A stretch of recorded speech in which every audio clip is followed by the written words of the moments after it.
da na noti. Matukin wannan mota nake nema. Ni ne. Ka ajiye motar ka inda doka ta hana ajiye mota. Kawai a rubuta ba a ajiye mota, ba wai kada a ajiye motar Dr. Basigaran ba.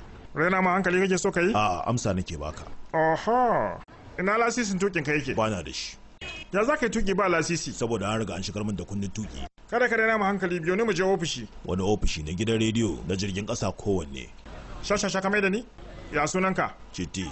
Me adireshin ka? Ga adireshin IP nawa. 1081101. Ya kake ba mu sirrin amsoshi ga tambaya ta? Ya sunan babanka? Bana da baba. Mahaifiya fa? Ita ma babu. Kai maraya ne? Ni ba maraya bane. To kenan ta aka haife ka? Ba aihuwa na aka yi ba hada na aka yi.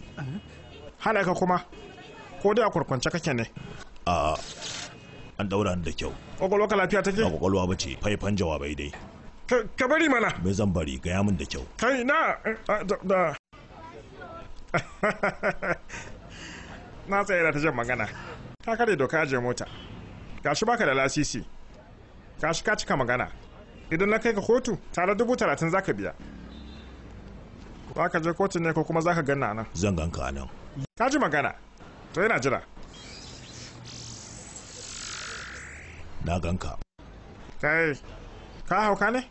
Baka san me a ga mutum yake nufi ba? Yanka min kawai. Aina.